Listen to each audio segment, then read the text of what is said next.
Welcome to Ramdas Here and Now.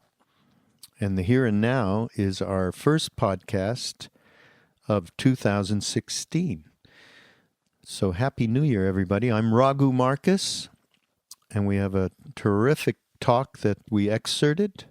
It's actually from just after Maharaji left that body in 1973 in September. Ramdas started, I guess, a speaking tour, and he stopped in Pensacola, and he talks here about, there's some great stuff here about love and what Maharaji represents in truth beyond that package, as Ramdas calls it. It's kind of cute. He says, yeah, we could have been talking about, instead of Neem Karoli Baba, we could have talked about that package that Maharaji came in with, because what he is truly beyond the physical attributes, although they were wildly fun, let me tell you. But before we get into it, I want to tell you a few of the things that are coming up on ramdas.org. through the Love, Serve, Remember Foundation. We're going to reintroduce that meditation and mindfulness course that we had last summer. We've rejiggered it a little bit, mostly around guidelines to help everyone use it even more efficiently for your daily sadhana, spiritual work. So take a look for that. You can go to ramdas.org. There'll be a banner there, and you can sign up. And those of you who did not take advantage of it last year, please do. I think it is very effective. We had a lot of great feedback from people and how it helped daily practice. We also have coming up in February, we will have the video package from the spring retreat last year, Cultivating the Courage to Love. And that was with Ramdas and Roshi Joan Halifax and Krishnadas and Mirabai. No, Mirabai wasn't there. Sorry about that. But Mirabai, this is a good segue, and that is that this spring there'll be a new retreat, which has just been announced. Ramdas and Mirabai Bush will be there. Alongside of somebody whose first time at one of our big Nepali retreats, Lama Suryadas, who was with us in India with Maharaji and then has spent many, many, many years practicing Tibetan Buddhism, and he has incredible stories, by the way, of being with some of the most exalted teachers, Rinpoches, from Karmapa. Let's start with Karmapa, who, in my mind, was absolutely no different from Maharaji. Who else is going to be there? Trevor Hall. Those of you who know Trevor, who's this beautiful singer-songwriter that is a devotee of Neem Karoli Baba, of Maharaji, and does a lot of music with devotional lyric towards Maharaji. It's just beautiful. And Duncan Trussell is making a return, and he and I are going to do some podcasts with Ramdas. It'll be pretty interesting. And Benji Wertheimer and Shantala will be doing a very special program with my beautiful wife, Saraswati Marcus, a music and yoga program every morning. So look forward to that, and if you can make it, it'll be a wonderful time. So that's some of the things. We have lots of stuff coming up, which I'll keep you in the know as we go along through the year here. So this talk, I'm going to call it More Profound Than Miracles.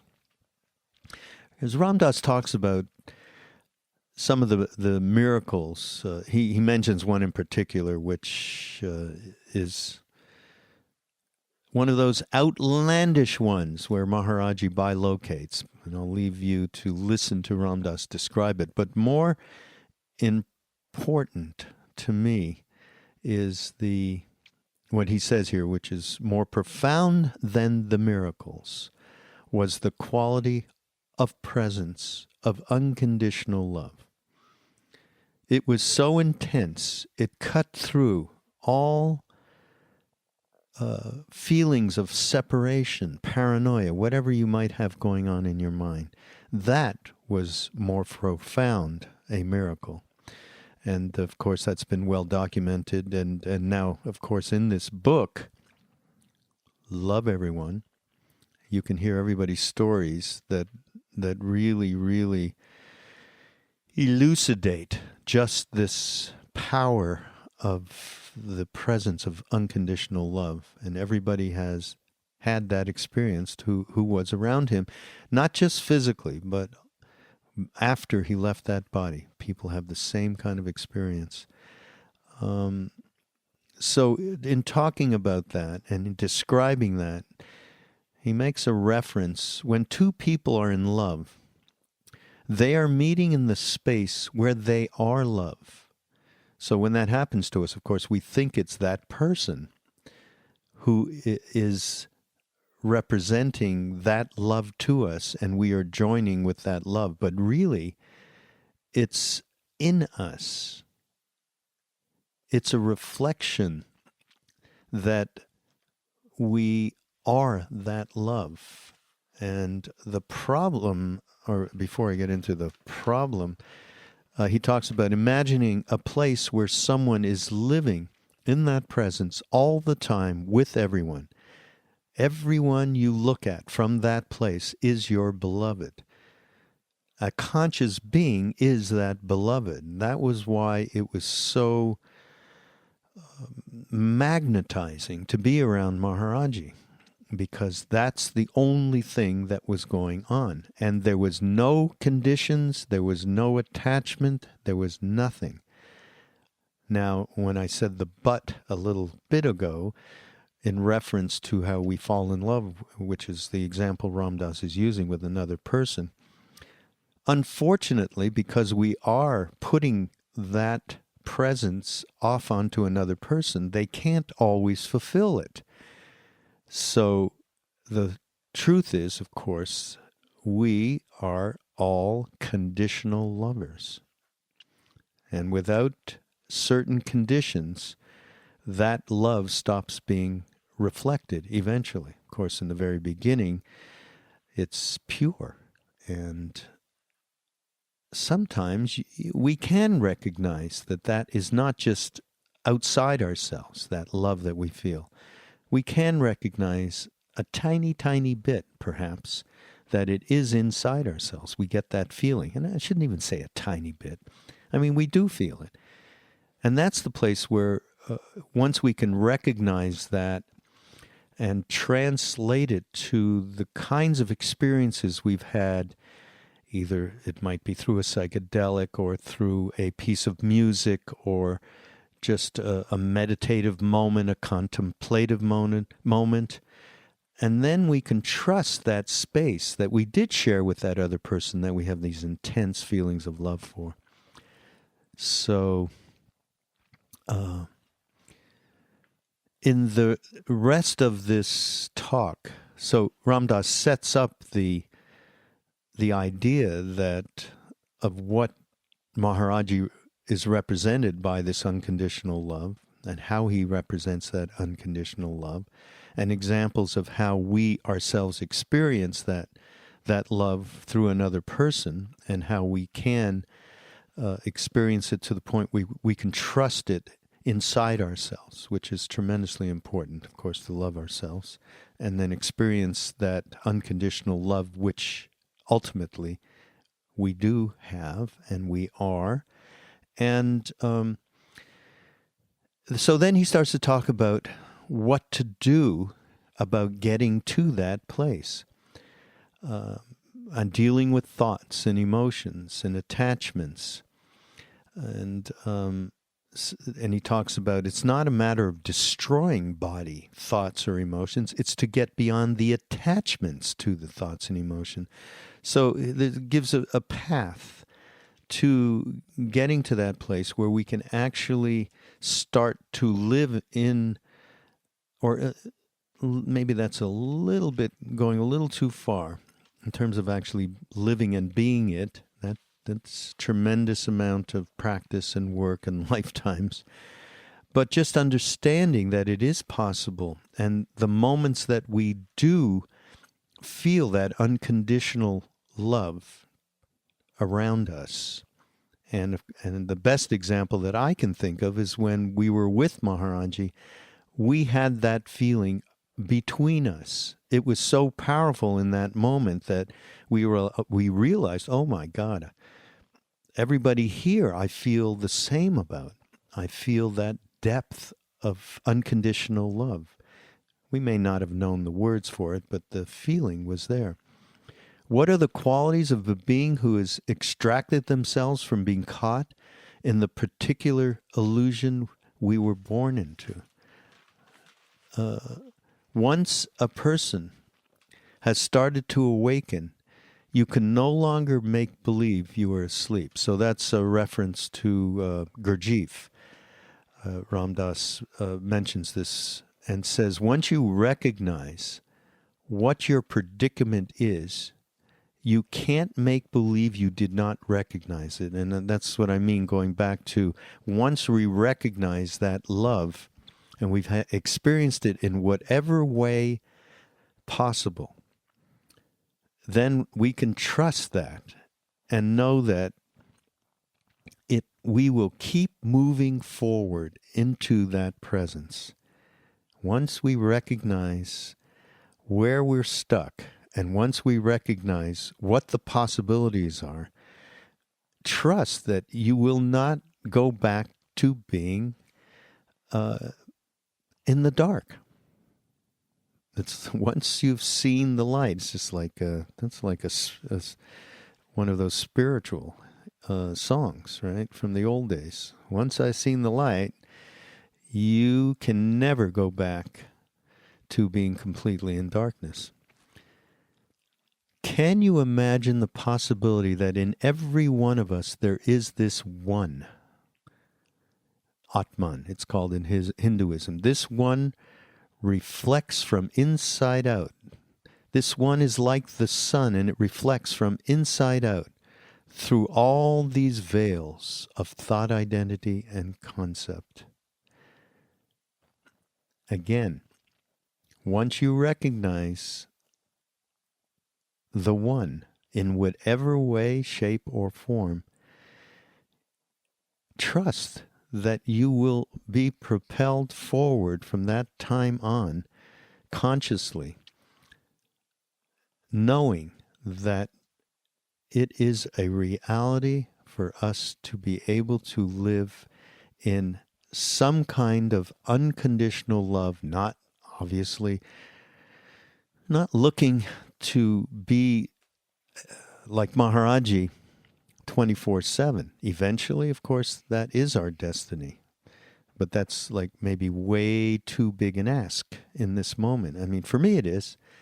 I look for those moments where I have experienced that unconditionality around me, and I'm not stuck in thinking of myself and thinking of my self-interest or my self-cherishing, as the Buddhists put it.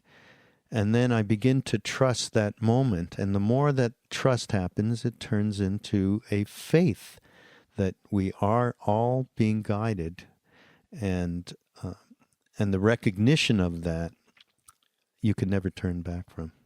So it's a great talk in the way that Ramdas sets up the paradigm for unconditional love through using Maharaji as an example, and using the miracles as an example of they really are a lesser miracle than this miracle of unconditional love presence.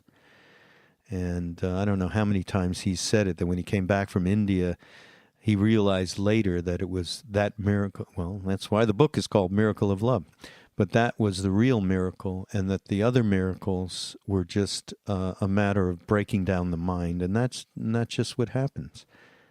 You start to relate with seeing, with life and the daily things that happen to us And when you can start to see them as perfection in allowing us to grow, to transform, and some of them are not fun, and some of them are not pretty, and there's obviously day-to-day suffering involved.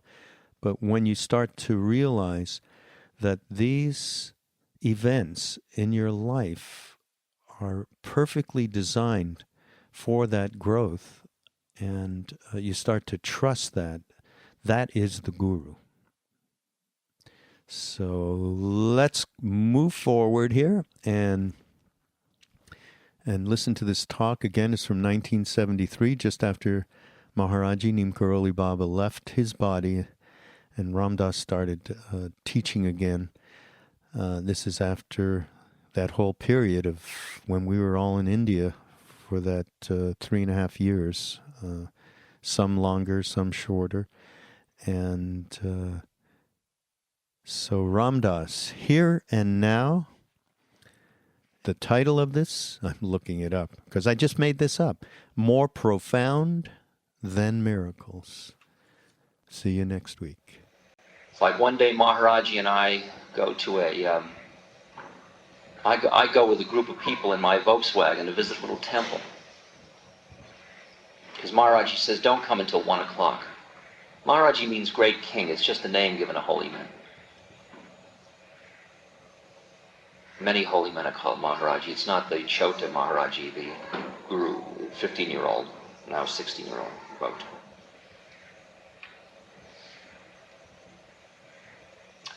And on the way back from the temple, the car won't get up a hill. So I say to everybody, get out and push. And everybody gets out but the 3 women. And I think, why don't they get out and push? They're healthy. But they don't, and I don't say anything because I'm very well bred. And we get back to the temple and we walk into the temple. Maharaji looks at us and he says, Ramdas is angry. Everybody says, no, he's not angry. Yes, Ramdas is angry. The women wouldn't get out and push. Now he did that to me roughly every day. That is, every day he was showing me there was no bathroom I could go into and lock the door and say, whew, now at least I've gotten rid of him, you know. There was no veil I could put up with my mind to make sure I would not be observed. There was no possibility of clandestine behavior, clandestine behavior.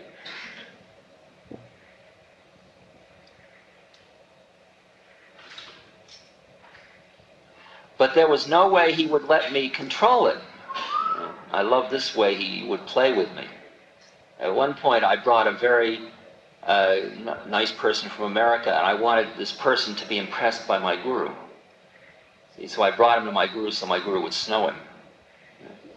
Maharaji says to him, you come from America? Yes. Oh, you're from New York? No, Maharaji, I'm from California. You have a sister that's very spiritual? No, Maharaji, I'm an only child. You're going to be a good lawyer? Well, actually, I'm an architect, Maharaji. And I'm sitting thinking, why doesn't he shut up if he doesn't know? Why does he make, why doesn't he keep quiet? I'm freaking, And the guy goes away, and the guy says, you got a nice guru, Very nice guru, He was always playing with me. He would be a total driveling idiot for weeks. And just when I got to the point where I decided I'd been had, that point you can take just so much and then you figure, okay, I was wrong, I made a mistake the first time. And this guy is, he's getting senile at least. I mean, he's lost his powers.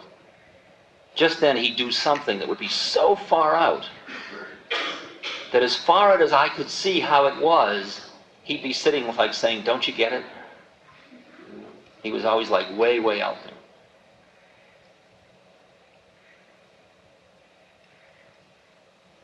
Now, there are literally thousands of, quote, guru stories in India.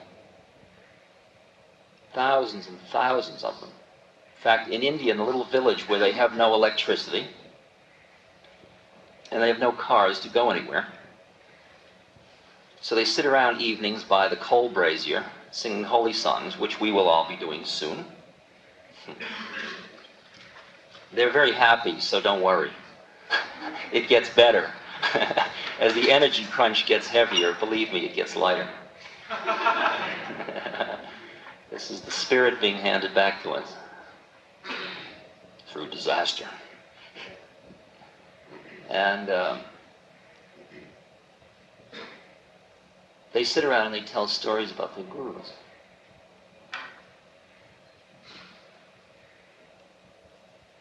This far out delightful one I think I just told here yesterday maybe. Some friends here in Pensacola. About Maharaji and the barber. There was a barber in a village in India. I just found this out. I just went back from my guru's funeral. He just left his body. And we were telling stories, and they told me this story, that there was a barber in a village who 10 years before his son had run away. And he wanted to know where his son was. So every holy man that came through town, he'd invite him in for free shave. And when he was shaving them, he'd say, do you know where my son is? And the holy man at the end of the shave would say, well, don't worry, your son will come back.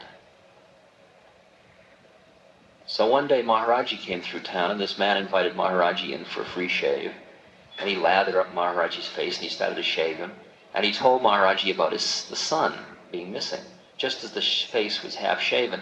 And Maharaji indicated he had to go to the toilet, the symbol being this. And he got up and he went rushing out. About 2 minutes later, he came back in, sat down, and they finished the shave.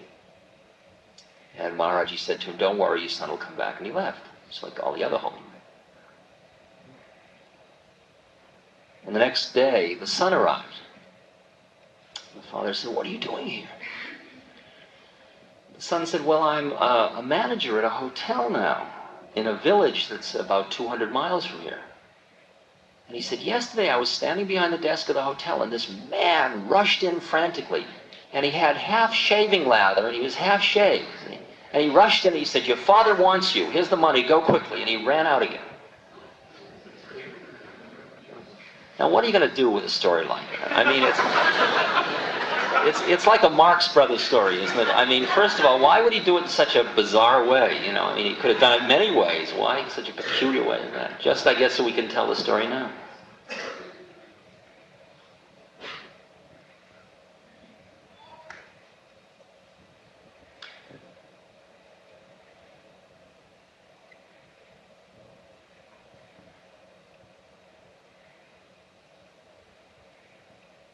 But even more profound, although much less able to be talked about than the miracles that are performed by people like Maharaji, is a quality of their presence, a quality of the kind of unconditional love that we are not used to, that is so intense that it just completely, when you're ready, it just cuts through your paranoia, and you just turn into like liquid love. You just can't stand it. It's just so intense. The love is so intense.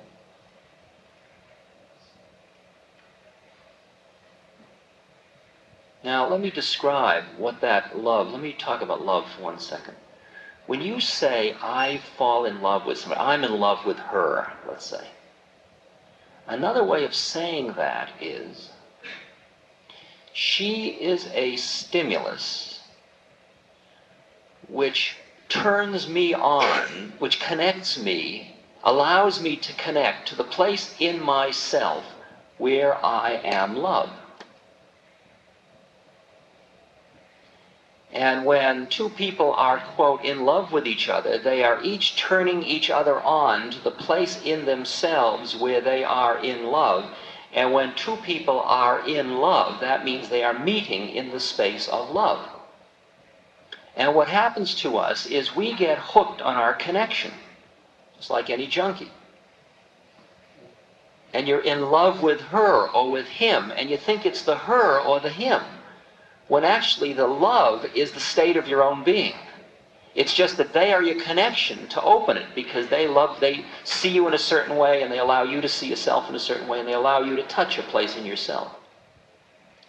Now imagine, if that place is in us, what it means for somebody who is living in that place all the time. Not only with any one person, but say with everybody. You're in the bizarre predicament that everybody you look at is your beloved. Now that could be, that could be a sticky wicket. Like, what are you going to do with everybody? You get on a bus and you walk down the bus and you look at, like I get on a bus in New York, and there'll be a woman carrying packages and she's tired and she's had a heavy day and she's just going home. She's probably been cleaning somebody's house or something like that. And I'm walking back through the bus and I look at her. And our eyes meet. And first, her first reaction is total paranoia. Like, what do you want from me? You gonna hustle me, rape me, mug me, steal my pocketbook? What do you got in mind? But if you don't want anything, you're just sitting right in this space. Like, here we are. And every now and then you meet somebody like this woman I'm talking about, who goes through her paranoia just like that, because there's nothing in you that makes it stick. And she comes right to the place of, like, here we are. And suddenly you've got another lover. But what do you do about it? You don't rush up and say, how do you do? Or you don't marry them or live with them forever after or something. You just keep walking down the bus.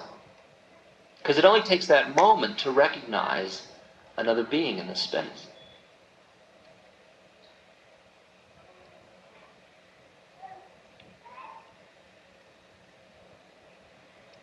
And a conscious being is that space, is like a beloved, is like a being sitting there in love with you.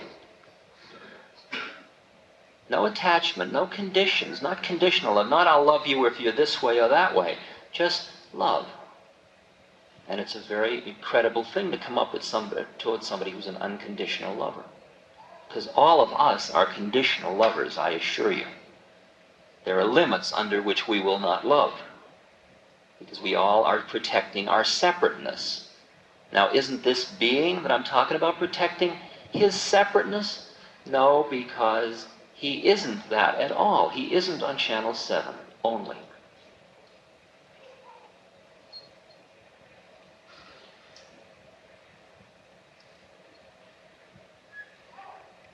Now, there are these different planes of consciousness. You start out with your senses, your eyes, your nose, your ears, your mouth, your skin, and your thinking mind. And all of that is tuned to channel 7. And then through some way or other, maybe through trauma or having a baby or something, some dramatic thing that happens to you, you flip into another channel. That is, you start to know the universe through other than your eyes, nose, mouth, ears, skin, and thought.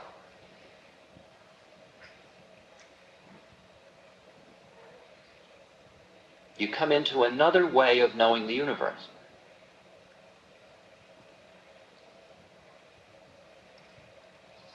For example, there is a meditation called Vichara Atma, who am I?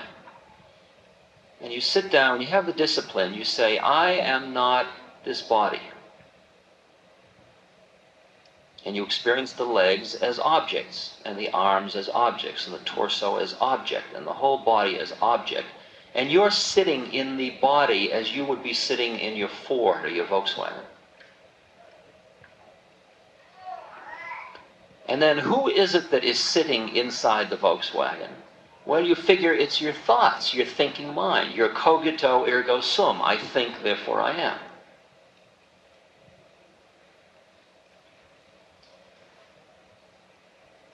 But ready for the next one? The next statement is, I am not the thought of I. That is, you're not even your thinking mind.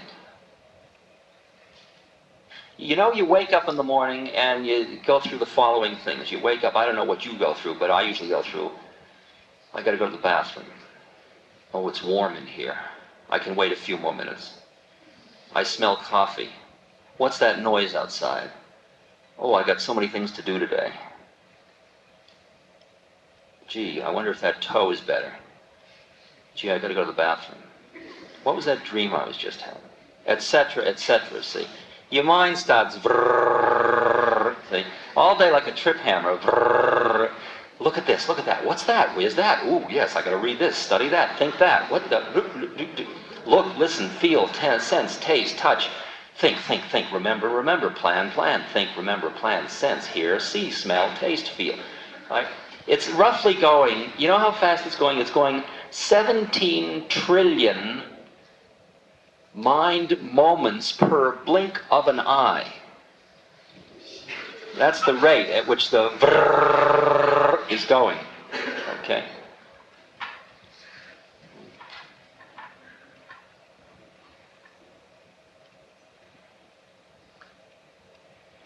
And it's like a total tyranny, because it's so, your thoughts are so seductive, you begin to think you're them.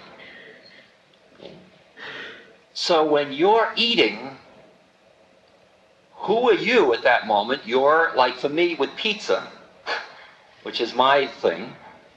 When I'm eating pizza, I'm a pizza eater. You came to me and said, "Excuse me, sir, could you tell me who you are?" Like, I'm a pizza eater at that moment. That's who I am, you know.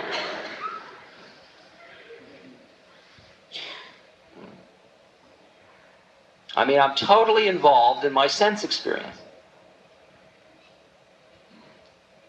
And most people just go from one thing to another. When they're worried, Mr. Worry, and Mrs. Anxiety, and Sam Depression, and Frida Elation, and, you know, everybody's got their trip. You know, and everybody is totally consuming all the emotional states. They're real. They certainly are real. States are real, after all.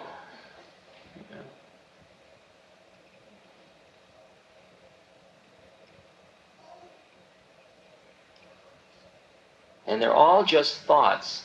Vivekananda said, our thinking mind is a wonderful servant, but a terrible master. It's great to have that mind available to do all the stuff it does, but it's terrible to be caught in it, so you can't stop thinking. Do you ever notice you can't stop thinking? Now, the funny thing is that you can't stop thought, but you can stop thinking. It's like you don't stop the hamburger machine, but you can stop eating hamburgers.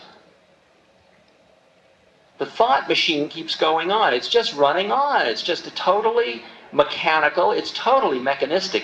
If you give a strong stimulus there, it'll point. If you stick a needle in there, it'll attend there. It'll always go. There are total laws as to where the attention goes and how it goes to this thought and that thought and so on. It's all mechanistic. And that mechanistic thing goes on completely, and behind it all, here we are. Now that's far out. That when you go in behind your thought, if you have the discipline in doing that, who am I, to say, I am not this body, I am not these senses, I am not this thought, I am not the thought of I, then what's left is what you then become. Like, the problem isn't destroying the body. You don't bang or boom. The problem is getting free of being attached to the body. The problem isn't destroying thought or emotions. Those are all part of your incarnation. They're part of the package. They're part of the flow. The game is to get free of being attached to you. You honor them, you take care of them, you do them. Here's this body, here's this personality, here are these emotions, there's depression, there's elation. Far out, look at all this stuff. And behind it all, here I am. Not even the thought, here I am, but here I am. Watch it. See, the predicament is that when you go back into that place, there's nothing that can be said about it. Because there's talk about it, you've got to come down into the place to talk, where talking is, which is at the level of thought. So we can only talk about the place, but we can't talk from it. Because another way of saying it here I is. Or isness is. Isness is. Now, what are the qualities of a being who has extricated themselves from being caught in the particular illusion we were born into? Because everybody in this room The quality of us on this plane is we all took a human birth on the physical plane, a physical, psychological set of planes. And the reason we did this was because we had certain desires. And those desires made it necessary for us to take birth here. And we will keep taking birth here and keep staying stuck here until we awaken to our own predicament, which is what is called awakening, strangely enough. And as Gurdjieff says, you can't, once a person has started to awaken, you can no longer make believe you're asleep. You can make believe you're asleep, but you can't get back to sleep fully. Like once the process has started where you recognize what your predicament is, what you recognize what you're doing in this body and in this mind and in these emotions, you can't make believe you didn't recognize it. In other words, once you've started to awaken into the being, you can't go back to being a pure pizza eater again. So you see, you sit down and you start to eat the pizza and you're, and then a voice says, eating pizza. And that voice isn't saying you're bad or you're good, that's more stuff. It's just noticing. It's a place inside that's like a huge eye. It's a single eye. It's one eye that's a big witness. And it's just noticing your whole life dance. Eating pizza. Depressed. Trying to get holy. Lecturing.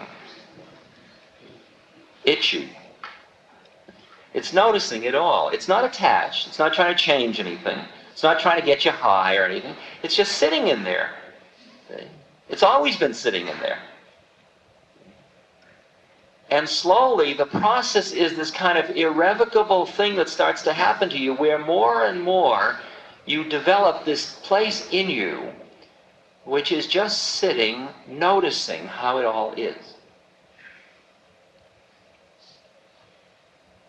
You know how when you had a game you played as a child and then you get so old the game loses its savor, and you play it with a kid and the kid gets completely lost in it, but you're just sort of sitting playing it? Well, that's sort of what starts to happen to life. You go on doing it all, but you're sort of sitting behind it. They talk about the candle being put in a niche in the heart where the winds of desire no longer make the flame flicker, which is both horrible and beautiful. Because to the extent that you have a romantic model of yourself and the world that you're trying to retain, this is hell. Because a romantic wants to keep the and the and the and the oh. Don't you? You want a few more rushes out of life? What happens if every pizza's like every other one? And it's all beautiful or horrible or everything, and it's all here, and here we are, behind it all, just right. You here, I'm here, far out, look at all this. It's called the horrible beauty. The horrible beauty. Now, there are some very far out qualities of this space of consciousness behind the thinking mind that certainly are worthy of notice. That there are many planes of thought, more and more subtle, that are called astral planes and causal planes. Those are all still planes of thought. But behind the thinking mind, that space, in that space, there is only one of the thing.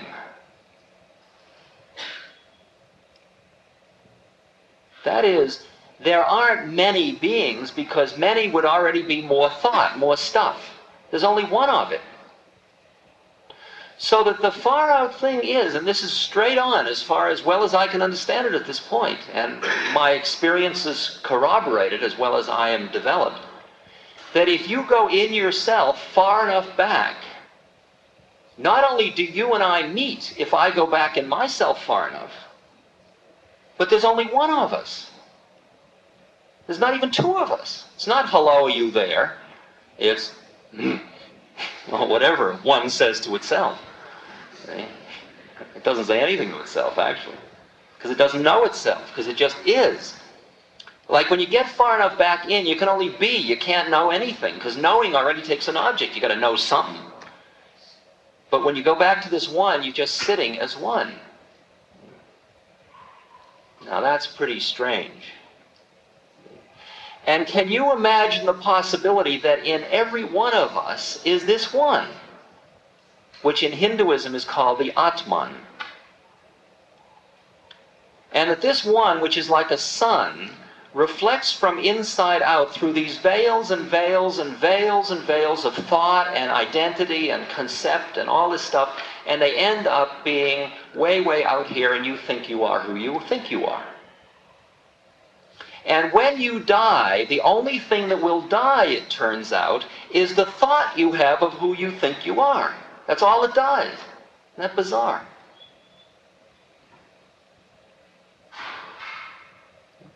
Like, you just flipped off channel 7. And you die, and now here I am in channel 5. Far away's my body. Oh, you get this other body now. You had it all along.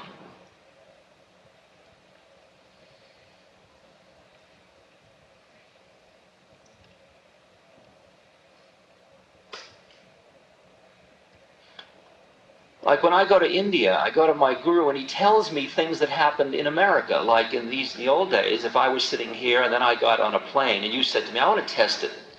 Now let's say he would allow the test to happen, which instead of screwing around, which he's prone to do. But so you say, ask him how much 2 and 2 is. So I get on a plane and I go to India and I go up into the mountains and I come to this little old man and I stand in front of him and he says to me, 4. Right. Okay. Now, how did he know that? How do you suppose he knew? Did he just read my mind? Let's say I wasn't even thinking. I forgot all about my assignment. I was just blown out by being at his feet. And he says, 4. I say, what? He says, 4, 4, 4. I say, I don't know what you're talking about. And then a week later I remember, oh, that's what he's talking about. So he's not reading my mind at that level. How do you explain that? Well, I'll give you the explanation. It may boggle you a bit, but it's okay. Go back into that place behind thought, behind all the planes of thought. Now, there is another quality about that place.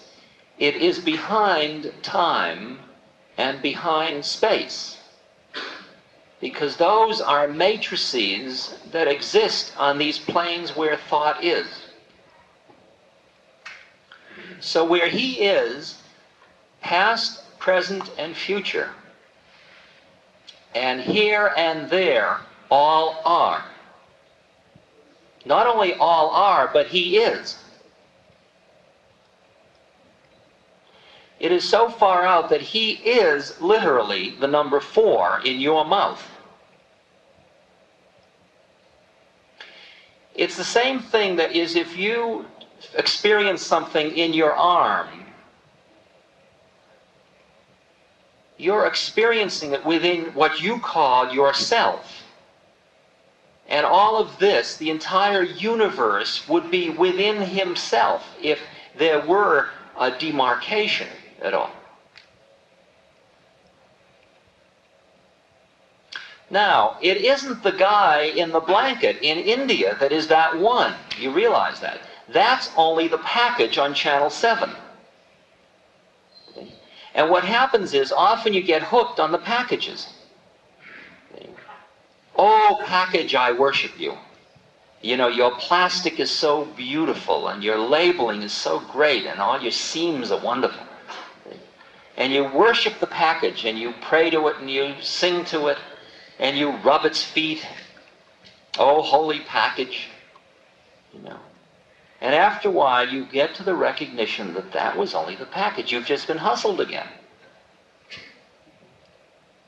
And that behind the packaging, behind that next packaging, behind that next packaging, as far as you can see, you finally come to the place where when you can see it, because you can see it inside, there's only one of us. So you end up, what you were doing was worshiping yourself. That's pretty foreign. But it's not you as opposed to somebody else, because there's only one of it. So that what they say in India is, it turns out that God, Guru, and Self are all the same thing. So you enter into a path in which you are a pilgrim on a path to come to God. When you finish the path, you realize that in fact there really wasn't any goal, there wasn't any path, and there wasn't any pilgrim. Now I say there wasn't any because when you enter into that one, now imagine planets, for example, two planets. There's a little one and a big one. And the little one's coming towards the big one. Now at that point there are two. And so the little planet says, I am going towards the big one. You're going towards the one. Now let's say that this little one just goes and merges into the one. Now, inside the one, what is it like? Is the inside of the one saying, I am one? No. Inside of one, there just is. There's no one or two. There just is. Is what? Well, is nothing. Or is everything. Now the game's getting even farther, if you don't mind my taking you out a little further. Because the predicament is, and this is the predicament of Buddhism, that all form, even the one, is another illusion. And in fact, nothing ever happened at all.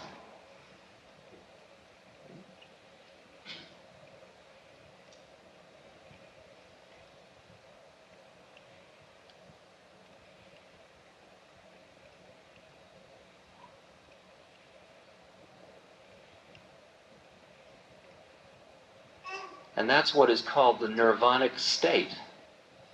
When you enter into the place, which is the placeless place, total emptiness or fullness. It's called the void, but it's not empty. It's got everything in it, but there's nothing there. And in the final image, you see that form, all of this, and all the planes, and all the thoughts, and God, and heavenly host, and the demons, and all that stuff, and emptiness and void are exactly the same thing. They're just two different sides of the coin. They're the same exact thing. So you come to the realization, and that was a big leap, you come to the realization that there isn't anybody doing anything. There's just this stuff happening. Stuff happening. Life being lived, stuff happening. Laws, Dharma, the law, unfolding, the Tao unfolding. But nothing's really happening behind it all.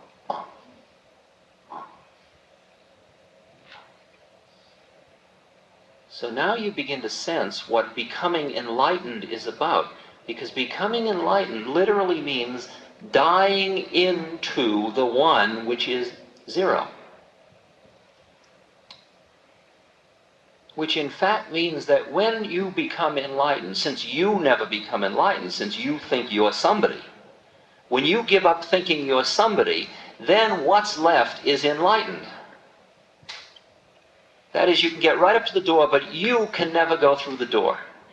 See, that's the terrible predicament of people that are on the spiritual path. Because they get really good, and I've gotten holier and holier and holier, and I'm nearly going to get through the door. And you get right up to the door, and they say, you can't go through. What do you mean I can't go through? I'm pure. I'm thinking only of God. I'm holy. Yeah, but you're still you.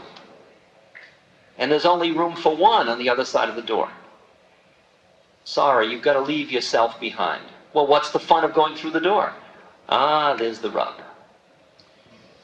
Well, I think I'll stay on this side of the door for a while.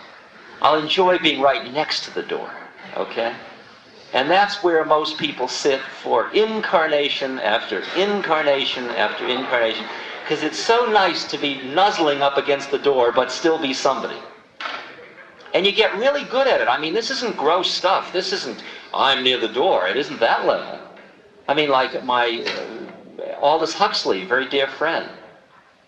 Alan Watts, lots of friends, people I know who I admire and respect. Gerald Hurd is people of very high spiritual development.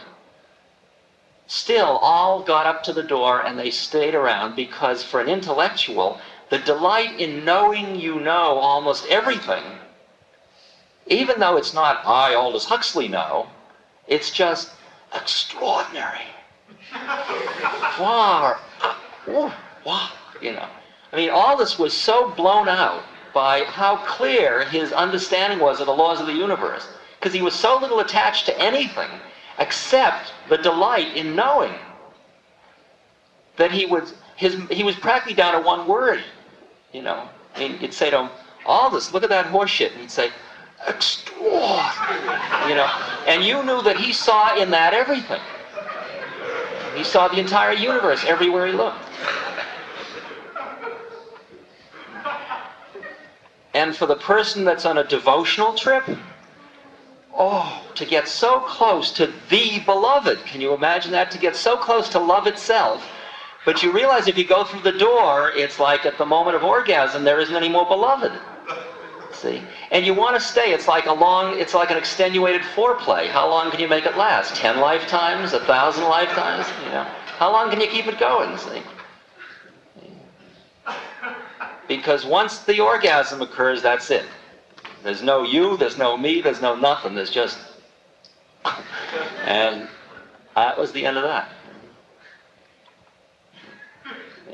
So we're all hastening towards the place, but not too fast, would be the way of saying it. We want it, but we don't want what we want just yet.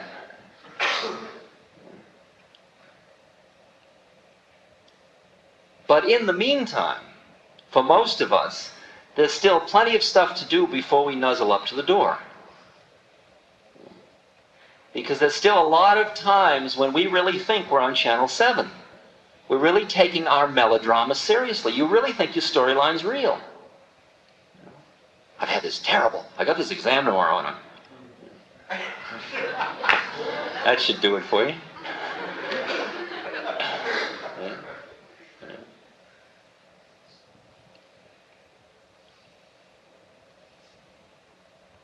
It's like I can say to you, but many of you can't hear it, but I can say to you, that as I sit up talking to you, the statement, I am sitting up talking to you, is a total lie. That's part of that which is sitting up talking to you. And if I was sitting in my camper meditating, it would be exactly the same space I would be in as sitting here talking to you. That is, it's like a movie going by, if you will. There's talking to. There's empty. And what is watching the movie is just sitting. And the interesting thing is that even the watcher is starting to disappear. Which means more and more of the time there is less and less of anything. At that point there just becomes function. See, the quality of my guru is that there is nowhere where he isn't, and there is nowhere where he is. That is, there isn't anybody by our definition of somebodyness. There's a body, but that isn't what it is. But the body is filling a function. And it's got a personality, and that's filling a function. And can you imagine that your personality and your body are all parts of your package and they aren't who you are? See, like people say to me, is therapy good? Is it useful? And I say, well, it's fine as long as your therapist doesn't think they're a therapist. Because if your therapist thinks he's a therapist or she's a therapist, then you have to be a patient. Because in the room, there's only room for two of you. I could say it even more profoundly. If your therapist thinks personality is real, watch out. Because he's going to get you thinking personality is real. And all he'll do is help you substitute one ego structure for another one.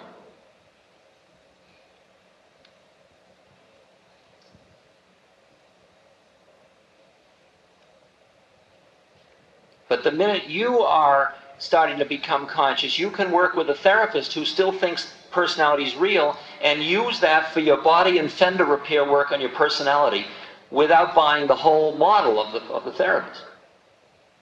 And the answer is, if the therapist thinks they're Buddha, you'll get enlightened. Or rather, if the therapist is Buddha. Because Buddha doesn't think it's Buddha. Buddha just is Buddha.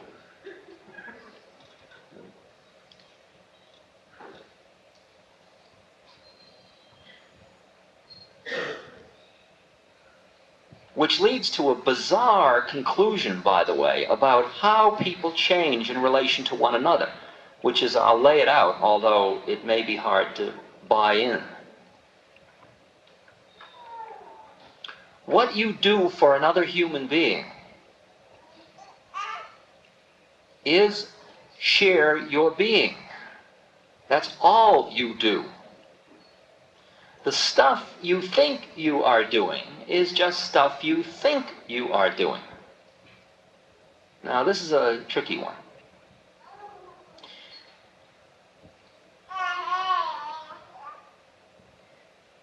It's like I could say all this stuff to you,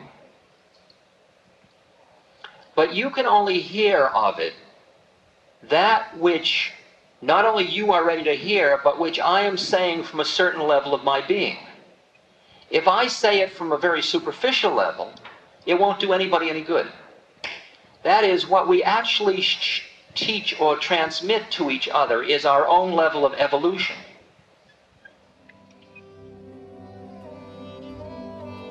This podcast is brought to you by the Love Serve Remember Foundation and Ramdas.org.